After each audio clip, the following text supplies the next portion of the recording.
So Life in Six Strings has officially gone on tour to Paris with my new friend here, Matt, from Matt's Guitar Shop. Honored to be here. Oh, it's so amazing to be here, isn't it? And I've got to say, you have one of the most incredible collections I think I've ever seen. I've been watching on Instagram for the last year since my obsession with guitars started. And it feels so amazing to be here and just see these guitars. Yeah, after so many lockdown, many lockdown happened, and we met on Instagram. And we did, yeah. I think I saw you playing guitar, and I was like, "Wow, that's cool," And then it's a bigger account than us, So welcome. It's a pleasure. We are so actually our English is quite rusty, but we are so happy to talk in English again. Borders are open a bit more, so we are quite happy to have you here. Oh, it's brilliant. And I need to get my head around what exactly it is that you do, because this collection, so some of it's personal and some of it is guitars that you are selling. Tell us a little bit about what you do. Well, I think here that's why we don't really call it a shop, we call it a showroom, because that's the goal is to actually share the value of the music and to share the what we really love about music, guitars. And we are in first place we're collectors, and then we need to sell a guitar to keep some guitars and have the private collection going up and growing. So we try to have some guitars on display that we do see here, and I'm going to show some of them to you. But the main stuff was to buying and selling guitar that we love. Artist own gear, because I'm crazy about history, the genealogy of the music, and having people understanding, like finally if they're listening to Joe Satriani today, it's coming from guys like T-Bone Walker and B.B. King, and it's just after like influences that bring the music to Satriani at some point. So yeah, here it's like it's a shop. You can buy guitars. You can play some legendary instruments that are in my collection, because I really want them to be played, because I think it's important to have them being seen on stage. And then yes, we are surprised every day to have them here. It's great. One of the guitars that you owned, which kind of drew, kind of how I discovered you, was the Jeff Buckley guitar. Oh yeah, that was an amazing one. How did you get? Because I know you don't have that guitar anymore. Yeah. When did you sell it? Last year, I heard. Yeah, I think it went official that deal was one of the best thing we did, because with Jeff Buckley's guitar, I was not a big Jeff Buckley fan initially, and that guitar was in England in a collector. Collection, and it was not played, the strings were rusty, and then someone called me and he said, "Matt, I have few Stars guitar that I'm selling." And then he was like, there is a Pete Townsend 6120 Gretsch, there is John Entwistle bass, and then he says there is Jeff Buckley's guitar. And Max was next to me, and my business partner, and he says, "We have to get Jeff Buckley's guitar, we have to get it. So I'm closing a deal with the guy who is managing the deal and the guitar, and we go to London, we bring back the guitar. We had it maybe since between 2017 and 2020, and we tried really to share the guitar with the world, actually, because I did realize the impact of Jeff Buckley's music on younger generation, and then I met a lot of friends because of this guitar, the guys of Alter Bridge, Paramore, Matt Bellamy, finally, that really saw the guitar in Paris. They were doing the press. I brought him the guitar, and he said, "Oh, that's a good copy." I told him, no, man, that's the very guitar. And he stopped the press day, and he went to see Dominic, the drummer. And he said, "Okay, can I cut the interview? This is Jeff Buckley's guitar, oh my God." And he said, "Matt, if you ever sell it, just call me up." And late 2019, Miles Kennedy was playing at the Olympia in Paris with Alter Bridge. And they did the press of the release of their upcoming album back then at the shop. And Miles saw the guitar. I said, oh, that's amazing. I started basically singing because of Jeff Buckley. And I realized that they were playing at the Olympia, and Jeff Buckley recorded the posthum live album at the Olympia. So I was like, wow, I do have Miles, who is like really a brother for me. I do have the guitar, we have to do something. Then he played the guitar at the Olympia. But after that, I couldn't do any more, I couldn't do much more for the guitar itself. So that kind of guitar belongs to humanity at some point. Then I call Matt Bellamy and he has it. And it's funny that he owns it, because his style of guitar, like playing, is the complete opposite end of Jeff Buckley's, isn't it? Yeah. That's very experimental and like lots of effects and stuff. I love his playing, but then Jeff is just completely stripped back. And yeah, actually, when you listen the first Muse record, and that's what he told me. So I think I got the right info there. But when you listen to Showbiz, it's really inspired by Jeff Buckley's music, and then that the talent and the way that Matt is creating music, started to show up. And he was actually already in the early 2000s tending to much more Matt Bellamy Muse colored music.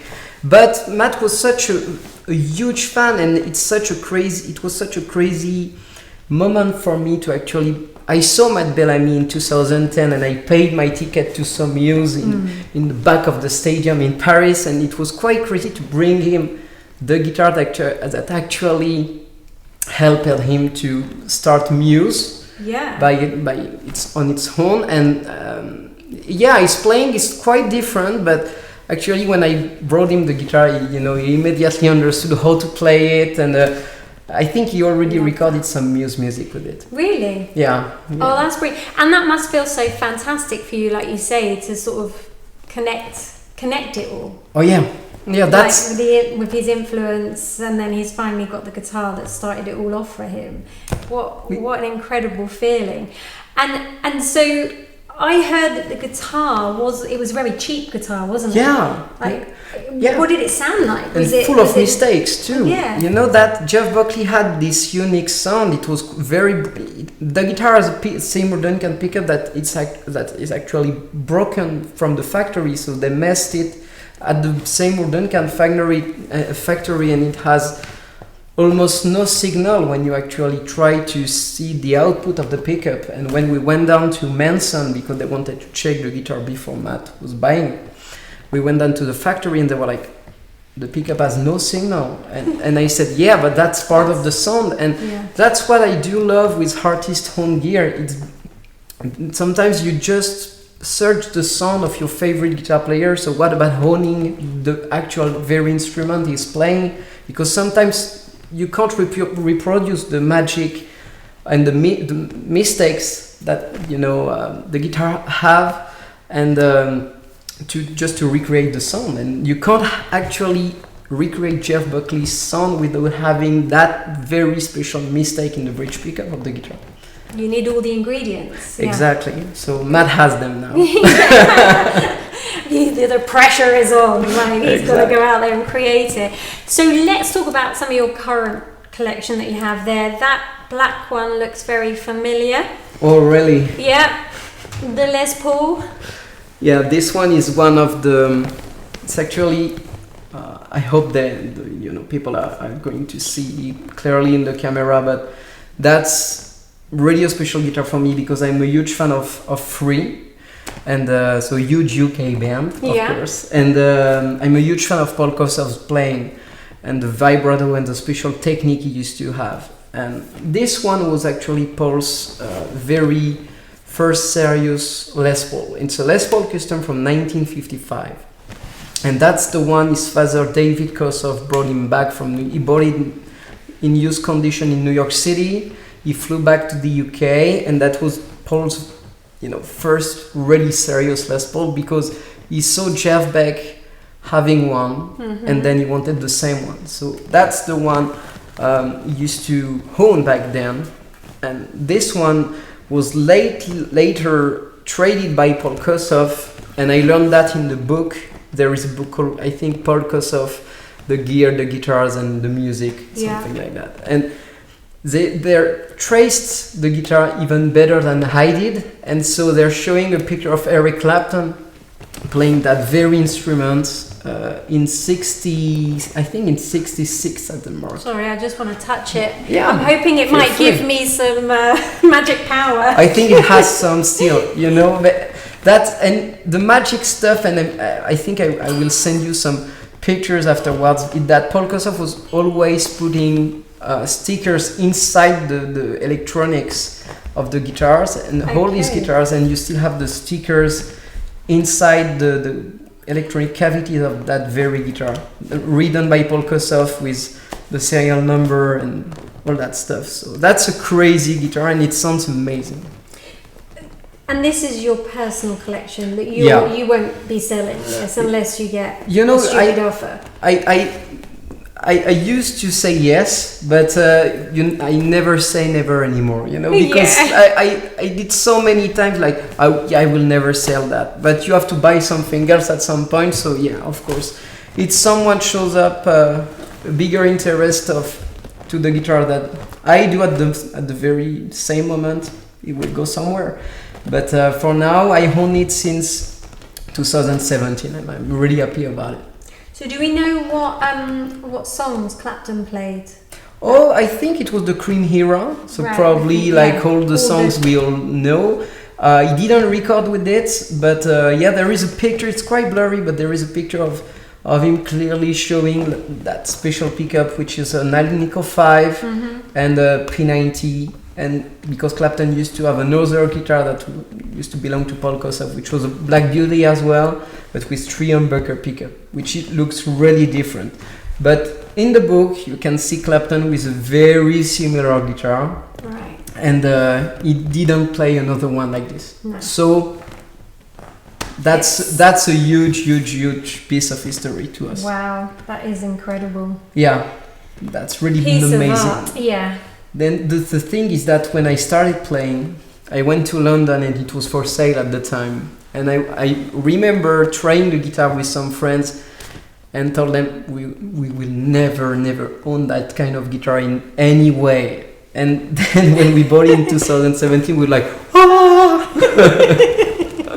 But it sounds amazing. I can imagine. So how old were you when you started playing guitar then? I think I'm going to be 28 now, and I started at 16. Okay. So I was hating guitar music, and one day a friend of mine was from Germany, and he was visiting, and he said, I think it was late 2008.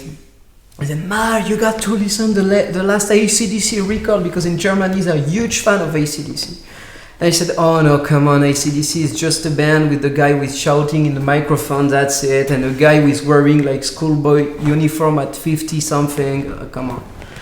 And he said, no, give me 5 minutes. And it was the record Black Ice that was just released. And he was having like huge speakers in his room, and then he put the first song. And I think it was Rock and Roll Train, and I heard the riff, and I was like, it was like if someone was really pushing a button in my brain, and suddenly it had to happen in some ways, but I went addicted to Angus Young playing the seconds I heard that riff. And there is a snare shot by Phil Rudd at the end of the first riff, and I was like, okay, I'm in. So then you went backwards. Just deep diving into the whole collection. Yeah, because that's really I already started discovering music, and Angus Young's music. I was only mainly listened to AC/DC's music, and it was such a great band. And so I bought myself I think it was an LTD ESP Viper 100. So it was like a SG lookalike guitar, but it was weighting a ton. It was so heavy, but I was so happy to do the duck walk alone in my room, like a lot of people did. So that's everything here is thankfully because of Angus Young. I love it that you start off with like, I hated guitar music, as we are literally surrounded by guitars. I already not listening any kind of music, and my parents were not listening AC/DC and that kind of stuff. They were listening classical French music. And when I discovered AC/DC, I remember my father like, oh no, we discovered that kind of music, we're in trouble now. And finally they're quite happy about it. That is brilliant. Okay, so what else is there? So what else? I think we do have, that's one of my personal favorites. This is your personal favorite, okay? At the moment, that's this one is really something magical to me, because I'm a huge fan, and I became a huge fan of Red Hot Chili Peppers. And this one is one of those guitars that you just hone it by an addition of circumstances that would have never happened, but it happened. This one, to start off the guitar by itself, is a 1961 Gibson 335, ES335. And the color is a custom color which is called Argentine Gray, and that happened only between 59 and 61. So they made very few of those, and it was a terrible marketing success, and nobody really wanted that color back then. So I was talking about this one with Joe Bonamassa when I bought it, and I sent him the picture, and I think he said, and Joe has seen every guitar that has been created on this earth, and I think he played every guitar, but he said that he only seen just one like this, so with a dot neck and in an ES335 finish, so you don't have like the 340. I've seen some ES345 with the baritone here in Argentine Gray, but I've never seen in person a 335. So that's the only one I've seen so far. Apparently there are two. And to talk about the history, this guitar was owned by John Frusciante for 15 years or 16 years, between 1997, I think, and 2012. Okay. And a friend of mine was with John's best friend in LA, and as he used to trade guitars with John, and especially when John went back to the Peppers, he really wanted my friend's great white Falcon, so eventually he went to his house, and my friend lent him the guitar for like 15 years, and he lent him as well this Gibson ES335, and John was playing his solo recordings with that guitar, so he played that on stage, he played that to record some solo stuff, and this one was bought back by my friend in 2012, and I think when I went to deliver Matt Bellamy the Jeff Buckley guitar, I did a stop in New York City. Yeah. I'm always going to Rudy's music there, because Rudy Pensa is one of the reasons I started playing music as well. And my friend was there, and I haven't seen him for ages. And said, "Hey, what are you doing?" And he was buying a guitar from Rudy as well.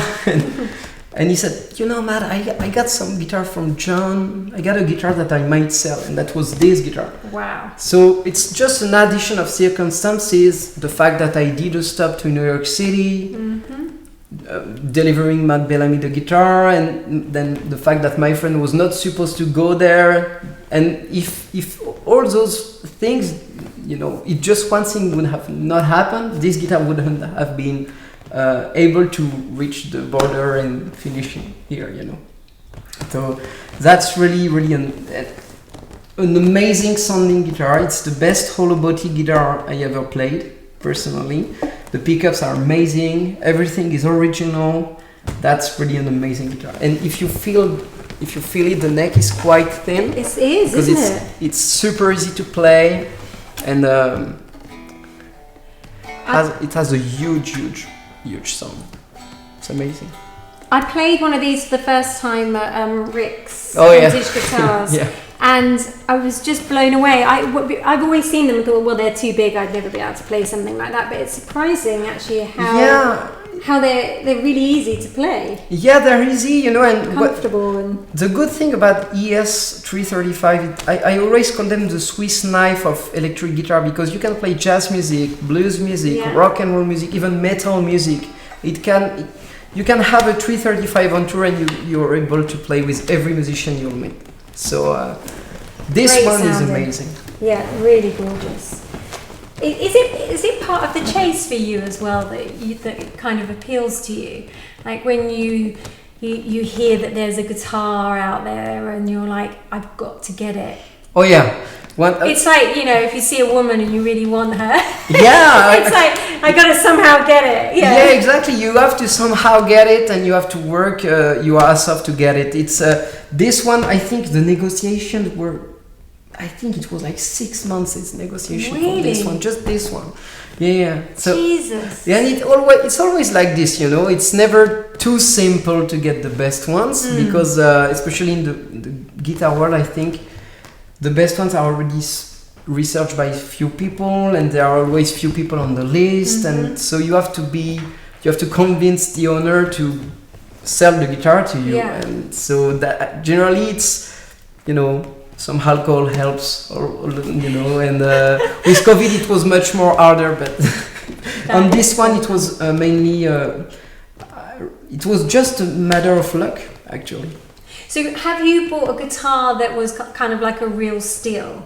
You know, where you like you say, a lot of people know about some of the guitars that you've bought, but have you ever found one that no one else sort of knew about?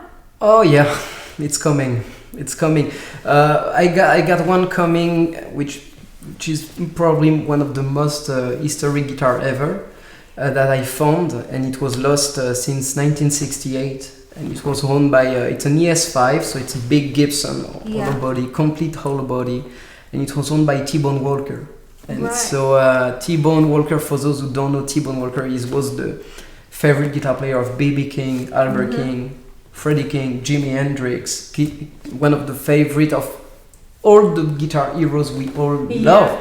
And T-Bone was the guy who started electric blues music with solo in it. And there is a huge song called Stormy Monday that even the Allman Brothers did a cover of it at the Fillmore East. So that's, you know, and he was playing one guitar.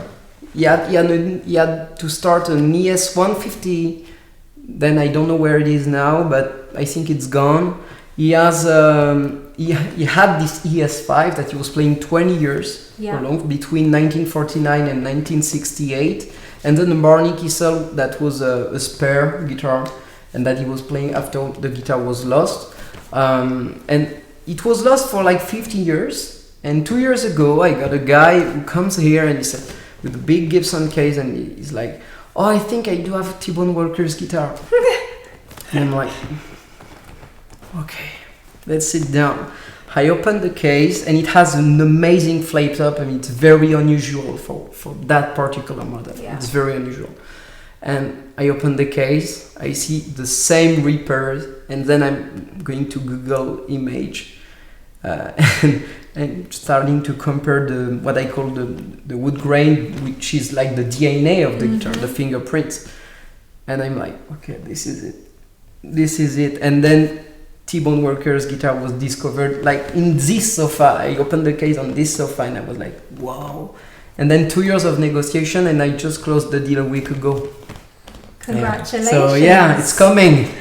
Wow, okay, Jesus. So how did this guy discover how did he get it? I think he bought it in 2003 in Marseille, south of France. So I don't know how he went there, but somehow, you know, I think maybe, I don't know if the guitar was actually stolen or lost. That's a thing I'm going to check about. But it's here, and I'm proud to I found it, you know, and then honing it, and it's going to be shared with a lot of musicians, and it's such an important piece of history. So I didn't have a steal on it, but for sure it's going to be one of the best find of my guitar career, for sure.